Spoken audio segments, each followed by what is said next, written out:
제자들에게 오사 그 자는 것을 보시고 베드로에게 말씀하시되 너희가 나와 함께 한 시간도 이렇게 깨어 있을 수 없더냐.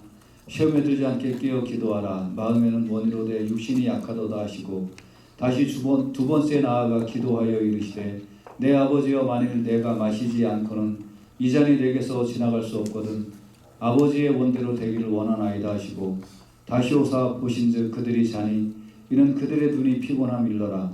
또 그들을 두시고 나아가 세 번째 같은 말씀으로 기도하신 후 이에 제자들에게 오사 이르시되 이제는 자고 쉬라. 보라, 때가 가까이 왔으니 인자가 죄인의 손에 팔리느니라. 일어나라, 함께 가자. 보라, 나를 파는 자가 가까이 왔느니라. 아멘. 기도합니다. 하나님, 주님께서 일어나 함께 가자라고 말씀하신 이유가 무엇인지 오늘 말씀을 통하여 깨닫고 내가 하나님의 온전한 제자로 또 주님을 사랑하는 자로 발견되는 이 시간이 되게 하여 주시기를 원합니다. 주님 앞에 감사하며 예수님 이름으로 기도합니다. 아멘. 아멘. 오늘 찬양이 너무 은혜로워서 계속 찬양을 부르면서 기도하면 좋겠다 하는 그런 생각을 하게 되었습니다. 그래서 이 시간 같이 말씀을 나눌 때 일어나 함께 가자라는 제목으로 하나님 말씀 나눌 때 여러분 모두에게 은혜가 넘치는 복된 소망의 시간이 되시길 주의 이름으로 축복합니다. 예수님이 일어나 함께 가자, 이 말이 무슨 말일까요? 권유하는 말이죠. 다른 말로 하면 초청이라고도 볼 수 있을 것입니다. 예수님이 우리를 권유하시고 같이 가자고 초청하시는 그 현장이 어딜까요? 왜 예수님이 이곳에 같이 가자고 했을까요? 목적이 뭘까요? 오늘 본문이 가르치고 있는 현장은 겟세마네라는 곳입니다. 예루살렘 동쪽에 그 아담한 산의 이름이 감난산입니다. 올리브 산이라고도 하고요. 지금은 그 올리브가 없습니다. 거기에 세븐아치스 호텔이 있고 그 밑에는 수전 무덤밖에 없습니다. 거기서 예수님은 예루살렘을 바라보면서 우셨습니다. 그 골짜기를 따라 쭉 내려오고 서쪽으로 내려오면 기드론 골짜기가 있고 기드론 골짜기 가기 바로 건너편에 겟세마네라는 조그마한 평지가 나옵니다. 겟세마네의 뜻은 올리브 기름을 짜는 틀입니다. 그러니까 그 올리브산에서 올리브를 따서 그 겟세마네에 와서 거기서 올리브를 짜는 프레스 기계가 있고 거기서 올리브를 짜서 파는 곳이죠. 예수님은 이 겟세마네라는 곳에서 땀방울이 핏방울이 되도록 자기의 모든 것을 다 짜내서 기도하셨던 것을 보게 됩니다. 그리고 이 겟세마네 동산에서 예수님은 기도하시고 또 그 피곤하여 자는 그 제자들을 깨우시고 그리고 세 번째 기도하신 후에 오늘 본문의 말씀처럼 이제 일어나 함께 가자라고 말씀을 하시는 겁니다. 자, 이게 무슨 뜻일까요? 함께 가자고 하는 그 현장은 어디일까요? 그 현장은 바로 자신이 팔리는 곳입니다. 보라, 나를 파는 자가 가까이 왔다. 그러니까 나를 파는 자가 가까이 왔으니까 거기에 일어나서 함께 가자라고 말씀하시는 거예요. 그 예수님께서 나를 파는 자가 함께 가까이 왔으니까 너희들이 나와 함께 가서 나를 지켜다오라고 예수님 말씀하셨을까요? 그렇지 않습니다. 거기 어떤 현장에 어떤 일이 벌어지고 있는 거기에 너희들이 증인이 되라는 겁니다. 거기에 너희들이 어떤 모습으로 지금까지 살아왔는지 발견하라는 것입니다. 그 일어나 함께 가자고 하는 그 장소는 어떤 현장이었을까요? 연약한 자신의 모습이 드러나는 현장으로 함께 가자고 하는 것입니다. 여기 감난산에 제자들이 왔을 때 성경은 뭐라고 얘기하냐면 찬송을 하며 갔다고 그랬어요. 찬송을 하면서.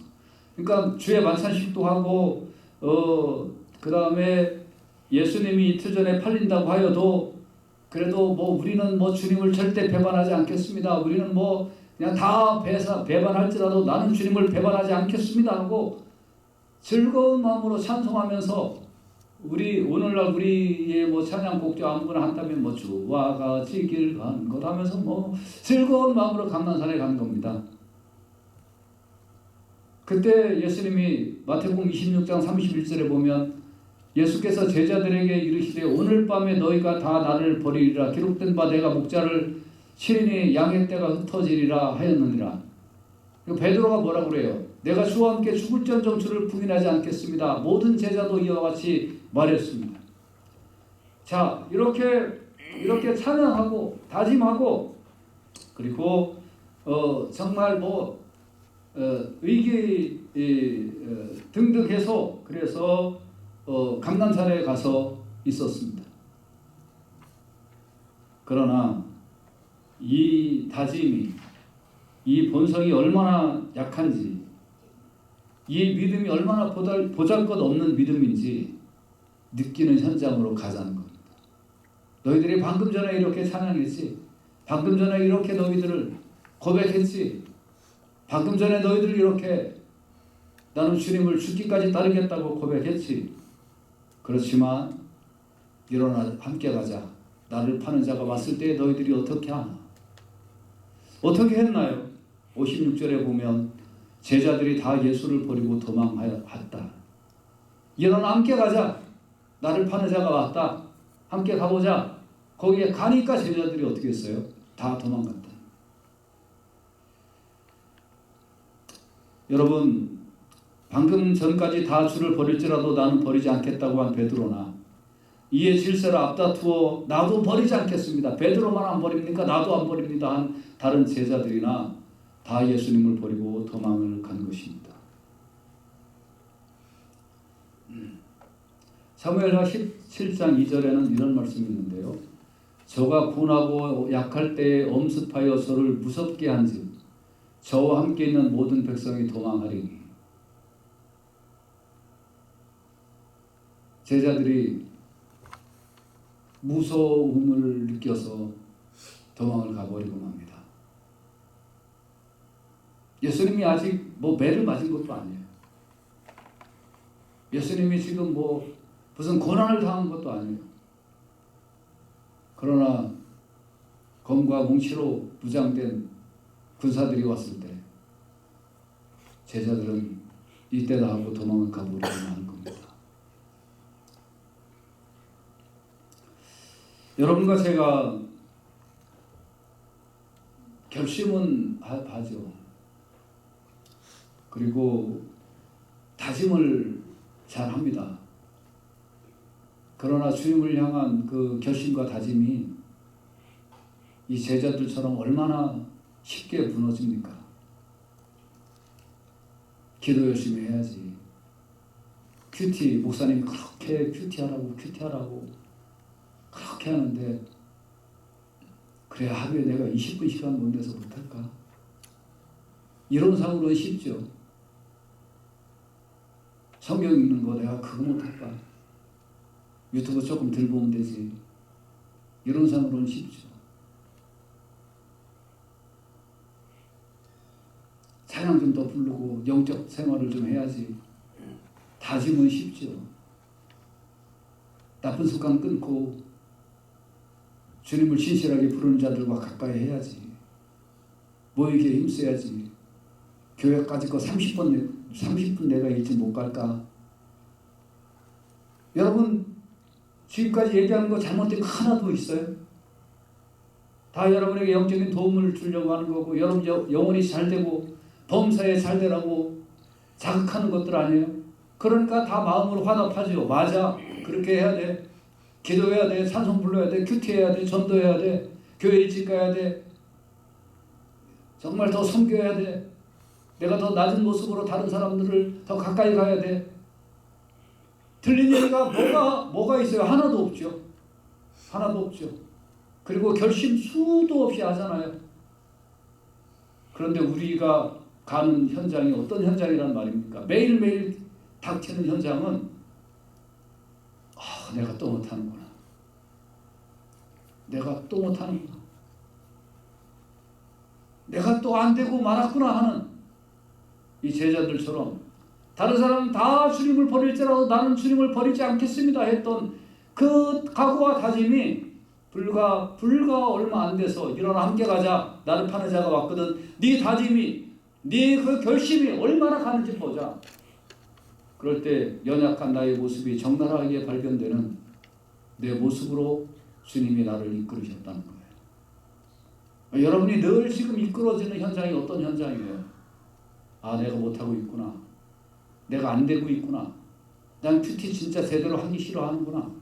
나 성경 말씀대로 사는 거 진짜 싫어하는 나구나.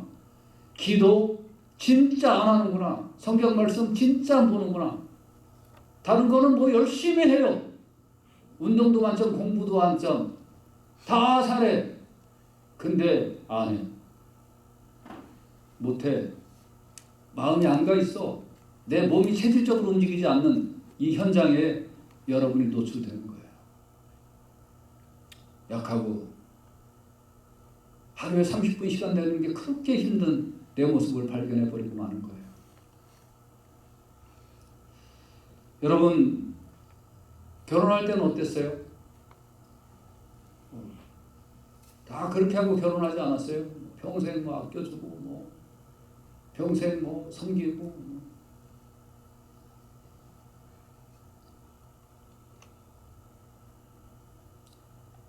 3년만 지나가봐요. 요새는 3년도 안 가. 3개월만 가봐. 나약해진 나의 모습이 드러나잖아요. 연약한 나의 모습. 마음과 결심과 다짐대로 되지 않는 나의 모습. 여러분과 제가 이거에 노출돼야 돼요. 아, 난 이러고 있구나. 내가 다 주님을 버릴지라도 나는 주님을 버리지 않겠습니다라고 다짐한 거에 입술에 침이 마르기도 전에 뿔뿔이 도망쳐 버리고 마는 내 자신이구나 하는 거를 우리는 느끼고 이렇게 나약한 내 모습이라는 사실을 우리는 깨달아야 될 줄로 믿습니다. 나는 이런 존재밖에 안 되는구나.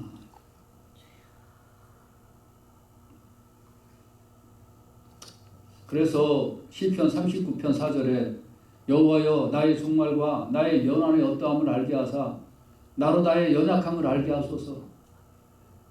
우리가 정말 깨달아야 될 것은 나의 연약함이에요. 여러분의 연약함을 깨달으시기를 주의 이름으로 축복합니다. 나이도 뭐 이렇게 연한의 어떠함을 알게 하사 그랬는데 왜 이렇게 빨리 먹어요? 시간이 왜 이렇게 빨리 가요? 그렇죠? 예. 그리고 이제 우리는 뭐 요새 100세 시대라고 해도 100세까지 사는 사람 그렇게 많지 않고요. 90세까지 사는 사람도 많지 않아요. 예. 80세까지 여자 평균이 한국 여자 평균이 82세인가 남자는 78인가 뭐 그랬죠. 정확하게 모르겠는데 대략 그냥 80세 내외에 그냥 평균적으로 돌아가신다. 우리가 주위에 보면 오래 사는 사람들은 극히 일부지 그게 다는 아니다 하는 거죠. 우린 점점 연약해져요. 그때 죽을 때만 연약해지는 게 아니라 지금 내가 연약하다는 사실을 알아야 돼요. 믿음도 연약하고 내 행동도 연약하고 하는 것도 연약하고 그렇구나. 근데 주님은 내가 그렇게 연약하다 하는 사실을 깨닫는 현장으로 나를 데리고 갔기를 원하신다 하는 거예요. 그러면 어떻게 될까요? 나는 연약하니까 나는 이렇게 주님 배반하고 잘하고 싶어도 못하고 하려고 뭐 해도 안 되고 맨날 넘어지고 맨날 깨지고 그냥 난 진짜 이렇게 무능한 존재이고 난 할 수가 없고 뭐 돈 벌려고 해도 안 되고 무슨 손대도 뭐 제대로 되는 것도 없고 뭐 기도하려고 해도 안 되고 큐티하려고도 안 되고 예배 제대로 드려보려고 해도 너무나 힘들고 나는 이런 존재니까 그냥 자포자기하고 넘어지라는 얘기예요. 그렇지 않아요. 마태복음 8장 17절에 우리가 연약한 것을 발견했으면 이사야로 하신 말씀에 우리 연약한 것을 친히 담당하시는 분이 계시다는 거예요. 병을 짊어지시는 분이 계셨다는 거예요. 그거를 주님은 이루어 주신 줄로 믿습니다. 나는 연약한 걸 발견하면 내 연약하니까 자포자기하고 세상 끝난 것처럼 다시 가는 게 아니라 아, 난 이렇게 못하는 사람이구나. 난 이렇게 안 되는 사람이구나. 그래서 우리는 주님을 의지해야 될 줄로 믿습니다. 로마서 8장 26절에 이와 같이 성령도 우리 연약함을 도우시나니, 성령님도 우리 연약함을 도우신다고 그랬어요. 우리가 마땅히 빌 바를 알지 못하니 오직 성령이 말할 수 없는 탄식으로 우리를 위하여 친히 간구하여 주신다고 그랬어요. 여러분, 내가 기도하지도 못할 정도로 약할 때도 주님은 나를 붙들어 주시고, 나는 이렇게 할 수 없는 존재이구나 이걸 깨닫고 주님 나를 도와주소서 하고 기도할 때에 주님께서는 우리의 연약함을 감당해 주실 줄로 믿으시길 주의 이름으로 축복합니다. 그러니까 난 못하니까 안 돼가 아니라 나는 못하니까 주님이 필요합니다. 이것이 성도의 자세인 줄로 믿습니다. 그래서 주님은 일어나 함께 가자 하는 거예요. 너 연약한 거를 느끼는 대로 가라. 그래서 나 연약해요 라고 했으면 그러니까 나는 주님이 필요해야 하고 주님께 간구하시길 주의 이름으로 축복합니다. 나는 연약해요. 그러니까 주님 필요해요.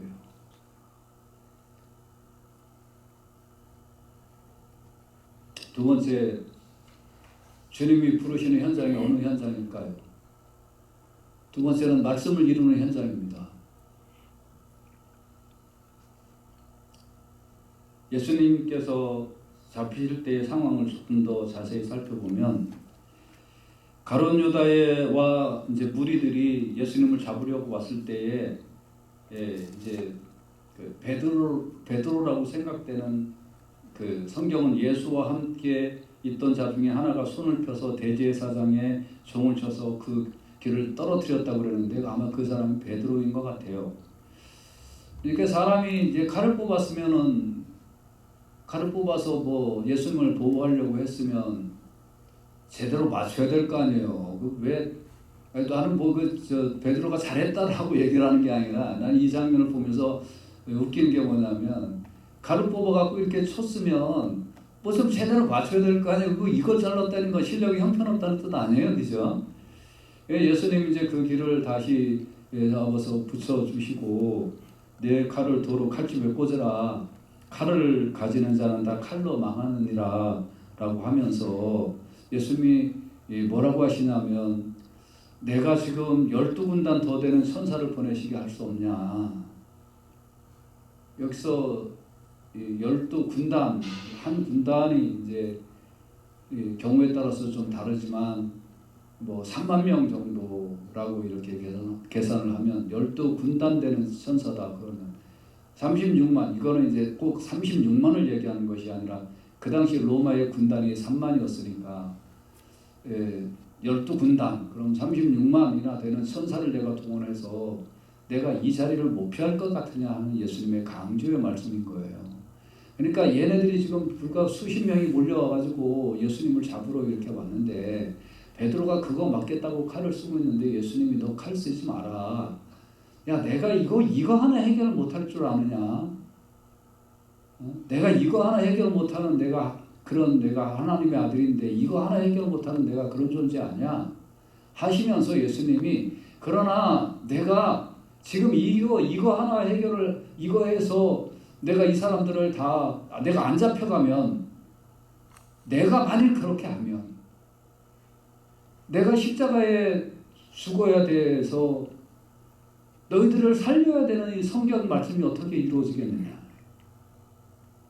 내가 지금 12군단이 더 되는 천사들을 동원해가지고 여기 있는 수십 명뿐만 아니라 로마의 온 제국을 쓸어버리고 온 세계를 쓸어버린다고 하면 그러면 내가 십자가에 달려 죽는 인사가 십자가에 달려 죽는 이 사건이 어떻게 이루어지겠느냐. 그러니까 나는 그걸 안 한다는 거예요. 내가 12군단이 더 되는 천사를 부르지도 않을 거고 내가 여기 있는 이 사람들을 내가 물리쳐서 내가 살고 그렇게 안 할 거라는 거예요. 왜? 나는 성경 말씀을 이루려고 왔기 때문에. 그래서 하늘과 땅의 권세를 가진 예수님이 가라앉은 자로 정도가 아니라 이 모든 권세를 사용하셔서 이 상황을 물리칠 수 있음에도 불구하고 하나님의 말씀에 순종하시기 위하여 포기하시는 장면을 보게 하시려고 일어나 함께 가자라고 말씀하시는 거예요. 일어나 함께 가자. 일어나 함께 가자. 내가 하늘과 땅의 모든 권세를 가지고 이스라엘을 다 물리칠 수 있지만 그러나 내가 영혼을 구원을 위하여 내가 십자가에 달려 죽음으로 인하여 너희들을 구원해내기 위하여 모든 걸 다 포기하는 이 현장으로 너희들이 같이 가자.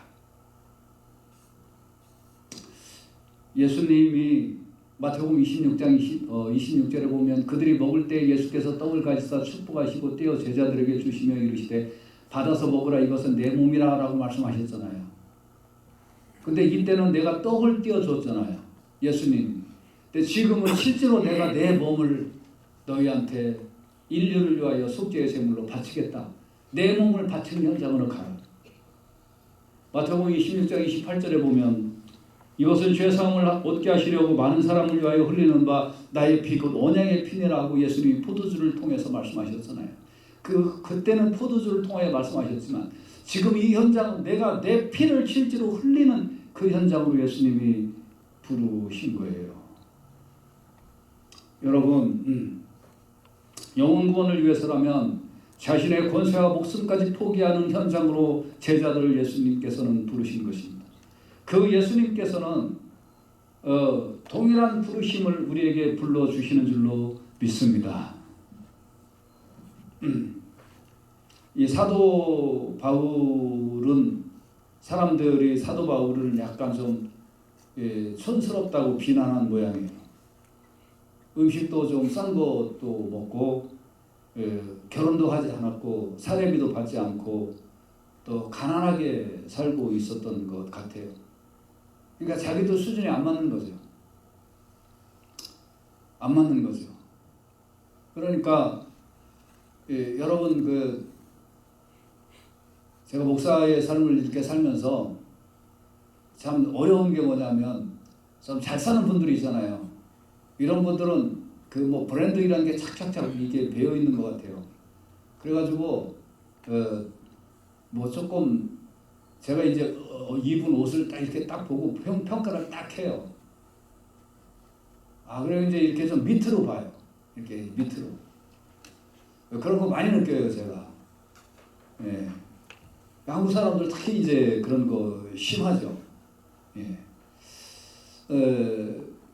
그래서 이제 목사는 또 막 너무 신식으로 하고 다녀도 안 돼요.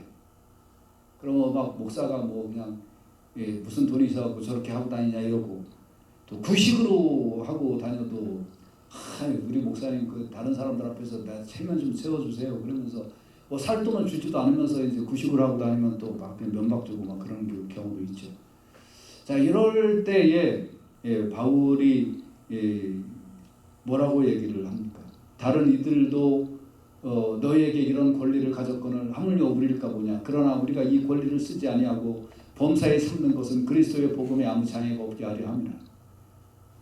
나도 사례비 받으면서 사역할 수 있고 나도 선교여행 다닐 때 부인 데리고 다닐 수도 있고 나도 다른 사람들이 섬기는 그 섬김과 대접을 받으면서 나도 얼마든지 편하게 목회할 수 있고 편하게 선교할 수 있고 편하게 사역할 수 있는. 그런데 내가 왜 이렇게 안 하는 줄 아냐? 나도 이런 권리가 있어. 나도 힘쓰고 애써서 일하니까. 나도 힘써서 애써서 노력하고 사역하고 선교하고 다니니까 내가 교인들로부터 당연히 대접을 좀 어느 정도 받으면서 할 수 있어. 그런데 내가 이 권리를 쓰지 아니하고 범사에 참는 것은 그리스도의 복음에 아무 장애가 없게 하려 함이라. 복음에 장애를 두지 않게 하기 위하여 내가 이렇게 하는 거야 라고 얘기를 하는 거예요. 예수님께서는 내가 왜 참고 내가 왜 지금 이 상황에서 선사들을 보내서 이들을 다 없앨 수 있지만 내가 왜 없애지 않느냐. 하나님 말씀을 이루려고.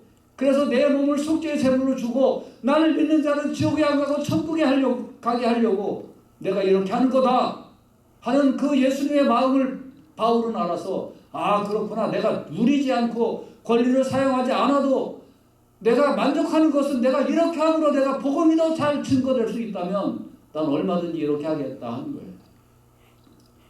사랑하는 여러분, 여러분과 제가 주님의 일을 위하여 희생하고 포기하고 주의 복음을 위하여 내가 애써 나가는 그 주님이 제자들 일어나 함께 가자라고 부르시는 그 현장이 어떤 현장입니까?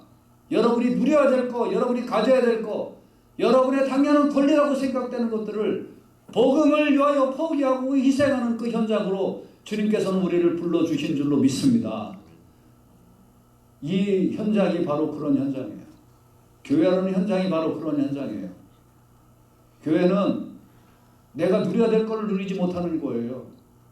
내가 가져야 될 걸 가지지 못하는 거예요. 섬겨서 복음이 널리 확산되도록 나가게 그렇게 만드는 현장이 교회라는 현장인 줄로 믿습니다. 이걸 잘못 해석하는 사람들이 너무 많아요. 교회 와서 누리려고 그래요. 교회 와서 가지려고 그래요. 성도의 삶은 누리려고 그래요. 성도의 삶을 가지려고 그래요. 그렇지 않아요. 성도의 삶은 희생하고 포기하고 그렇게 하면서 주님이 채워주시는 은혜를 맛보는 것이 성도의 삶인 줄로 믿습니다. 어느 부모가 자식보다 누리려고 그러는 부모가 어디 있어요? 어느 부모가 자기가 못 먹어도 자기가 못 입어도 자식을 위하여 희생하고 애쓰잖아요. 마찬가지예요. 우리도 복음을 위하여 영혼 구원을 위하여 수고하고 애쓰는 그 현장으로 주님께서 우리를 불러주셔서 봐라 내가 이렇게 본을 보였으니 너희도 이렇게 살아야 한다라고 주님께서는 일어나 함께 가자라고 말씀하여 주시는 줄로 믿습니다. 사랑하는 여러분, 예수님이 기도를 어떻게 하셨어요? 아버지여 만일 할만하시거든 이 잔을 내게서 지나가게 하옵소서. 그러나 나의 원대로 마옵시고 아버지의 원대로 하옵소서라고 했잖아요. 기도의 핵심이 이거예요. 나의 원대로 하지 마시고 아버지의 원대로 하옵소서. 근데 우리는 우리의 기도를 어떻게 해요? 아버지의 뜻하고는 아무 상관없어요. 내 이거 기도니까 나 이거 꼭 들어주세요. 만약에 이 기도 안 들어주시면 아버지고 뭐고 나발이고 안 믿을 거예요. 알았어요? 교회고 뭐고나 내 이 기도 안 들어주면 안 나갈 거예요. 그러니까 알아서 하세요. 이거 안 들어주면 그냥 끝나요. 당신하고 나하고 관계. 알았어요? 우리 하나님 협박하잖아요. 목사 협박하잖아요. 내 원대로 마시고 아버지의 원대로 하는 기도가 아니라 아버지의 원대로 마옵시고 내 원대로 하옵소서 이 기도하고 있잖아요. 이 기도 안 들어주시면 안 돼요. 아버지. 절대 끝까지 이 기도는 들어주셔야 돼요. 라고 여러분 메어 달리고 발버둥 치고 있잖아요. 두 번째 예수님이 기도하실 때 내 아버지여 만일 내가 마시지 않고는 이 잔이 내게서 지나갈 수 없거든 아버지의 원대로 되기를 원하나이다. 아버지의 원대로 되기를 원합니다. 라고 기도하잖아요. 여러분 내 꿈과 비전을 찾는 것이 성도가 아니에요. 성도는 내 꿈과 비전을 희생해서라도 주의 복음이 증거되고 주의 말씀이 증거된다면 내가 기꺼이 그 삶을 살겠습니다. 이것이 성도의 꿈과 성도의 비전인 줄로 믿습니다. 가끔가다 이 목사나 전사나 신학생이나 이런 그냥 꼴 같자는 것들이 좀 있어요. 뭐냐면 하나님이 초청하고 하나님이 부르는데 기도해 보게. 그 기도해서 난 그 말 자체가 좀 그래요. 기도하지 말자는 얘기가 아니라 참 그 조건 따지고 이런 거 저런 거 따지고 그러는 사람들 보면 꼴 같잖아요. 진짜 타이틀 다 떼라. 그런 자세 가지고 무슨 교역자의 삶을 살고 무슨 주의종의 길을 걸어. 가짜들 너무 많아요. 가짜들. 자녀 교육 때문에 어쩌고 저쩌고. 자녀 교육 그거 하려면 목사 안 하고 자녀 교육 잘 하면 돼요. 주님이 부르시면 내 목숨 바쳐서 가는 것이 주의 종의 길인 줄로 믿습니다. 주의 종의 길은 그런 길이에요. 집사님들 길도 마찬가지예요. 집사님들이라는 길이 평생 수고하고 애쓰고 영광 이런 거는 바랄 것도 없고 그냥 나 십자가의 길을 걸어가겠습니다 하고 하나님 앞에 헌신하는 것이 집사의 길인 줄로 믿으시기를 믿고 그리고 그렇게 해서 집사의 길을 걸어가시길 주의 이름으로 축복합니다. 하나님이 상 주실 줄로 믿습니다. 바라보지 않고 걸어가면 하나님이 주셔요. 앞뒤 따지지 않고 주의 부르심이라면 순종하는 거예요. 예수님이 그 현장으로 우리를 부르잖아요. 근데 목사라는 것들이 어디서 사람이 조금 준다고 거기 보르륵 달려가고 어디서 조금 조건 더 좋은 데로 어디 자녀교육 좋은 데로 있다고 쪼르륵 달려가고 그 사명 받은 사람들 아니에요. 가짜들 너무 많아요. 가짜들. 예수님이 우리를 부르신 현장은 그런 현장이 아니에요. 자기가 죽음으로 인류의 구원을 이루는 그 현장으로 우리를 부르신 거예요. 우리의 삶은 그렇게 살아야 될 줄로 믿습니다. 이거 아무나 이거 걸어가는 길이 아니에요. 그래서 예수님이 부르신 거예요. 특별히 일어나 함께 가자. 함께 가자. 예수님이 부르신 현장이 어떤 현장이에요? 두 가지 현장이었잖아요. 연약한 자신의 모습이 드러나는 현장. 아, 나는 이런 인간밖에 안 되는구나 하는 거를 깨달아라 이 말이에요. 그래서 어떻게 해요? 그럼 나 이거밖에 안 되는 인간이에요. 이거 깨달으면 어떻게 해요? 그러니까 주님이 필요하죠. 그러니까 기도해야죠.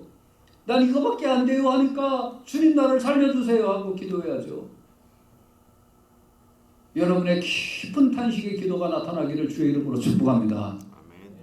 할렐루야. 내 마음과 결심이 약하여 늘 넘어지기 쉽습니다. 그러니까 난 주님이 필요합니다. 한 살 한 살 나이 먹어가니까 힘도 약해지고 되는 것도 하나도 없고 할 수 있는 것도 없네요. 그러니까 난 주님이 더 필요해요. 주님이 필요한 걸 고백하고 나의 연약함을 고백하고 주님을 더 의지하며 살아가시길 주의 이름으로 축복합니다. 여러분이 연약할수록 주님은 여러분 안에서 강하게 역사하여 주실 줄로 믿습니다. 주님이 일어나 함께 가자고 부르신 그 현장이 어떤 현장인가요? 내 권리를 포기하고 하나님의 말씀을 이루는 현장으로 불러주셨잖아요. 내가 가고 싶은 거, 내가 하고 싶은 걸 하는 게 아니라 주님이 원하시는 걸 하는 현장으로 불러주시는 거예요. 여러분, 미쁘다 이 말이요. 우리가 주와 함께 죽었으면 또한 주와 함께 살 것이요. 참으면 또한 함께 왕노로 살 것이요. 이 말씀을 여러분 분명히 믿습니까? 저는 믿습니다. 그래서 주와 함께 죽기를 원합니다. 아, 내가 아직도 살았구나. 내가 아직도 날뛰고 있구나. 이런 걸 늘 깨닫고 주여 저 잘못했습니다. 또 참으면 참지 못했던 것 같아요. 여러분 계좌의 삶을 살면서 참 참지 못하고 문제가 있으면 당장 해결하려고 그랬던 시간이 너무 많았던 것 같아요. 요새는 웬만하면 제가 그냥 대답을 잘 안 해요. 그냥 꾹 참고 있다가 그냥 하나님 앞에 와서 기도해요. 근데 참으면 또한 주님과 함께 왕노로 탈 것이요. 이 말씀이 여러분에게 은혜가 되시길 주의 이름으로 축복합니다. 지금 힘든 시간을 걸어가고 있는 분들, 주님을 생각하면서 애매한 고난을 잘 참으면 주님께서 회복해 주실 줄로 믿습니다. 그래서 결론은 예수님이 뭐라고 하세요? 일어나 함께 가자. 함께 가자. 그리고 너희가 네 자신은 연약한 것을 깨닫고 말씀을 위하여 내 자신과 내 권리를 다 포기하는 이 삶을 살아갈 때에 그때에 내가 가는 곳에 그 길을 너희가 알리라. 진정한 신자는 내가 연약한 것을 알고 주님을 의지하고 내가 할 수 있는 어떤 권리나 할 수 있는 누려야 되는 나의 당연한 이런 것들 다 포기하고 주의 복음을 위하여 내가 살겠습니다라고 다짐하고 그 길을 걸어가고자 할 때에 주님이 가는 곳, 그 길을 이게 신비였구나. 그거를 깨닫게 될 줄로 믿습니다. 그럼 주님이 가는 곳, 그 길이 어떤 길인가요? 어떤 길이었나요? 하나님 보좌 우편에 앉으셔서 그래서 만왕의 왕으로 성경을 받는 것이었잖아요. 십자가의 죽음이 하나님께서 그를 다시 살리셔서 하나님 보좌 우편에 앉으셨잖아요. 성도는 죽는 길이 사는 길이고 포기하는 것이 없는 길이고 주는 거면 받는 거라고 주님은 늘 말씀하셨잖아요. 낮아지는 것이 높아지는 거고 죽는 것이 사는 길이고 주라 그러면 너에게 흔들어서 더 많이 줄 거고. 예수님 말씀 잘 보세요. 일어나 함께 가자고 하는 현장이지. 내 것도 움켜잡으면 더 많이 가질 것 같은데 다 뺏겨요. 근데 주의 이름으로 베풀면 주님이 더 주세요. 내가 힘들어도 아파도 다른 사람을 위하여 섬김의 삶을 살면 건강하게 해주세요. 어려울 때 기도하며 하나님이 들어주세요. 내가 가는 곳에 그 길을 너희가 알리라. 여러분 인생을 통하여 일어나 함께 가자고 주님이 부르시는 현장으로 여러분이 잘 들어가기만 하면 결국은 그 길을 통과해서 가는 그 예수님의 목적지를 여러분이 깨닫게 될 줄로 믿습니다. 이것이 신앙이에요. 오늘 아침에 그 길을 여러분이 깨닫고 살아가시길 주의 이름으로 축복합니다. 기도합시다.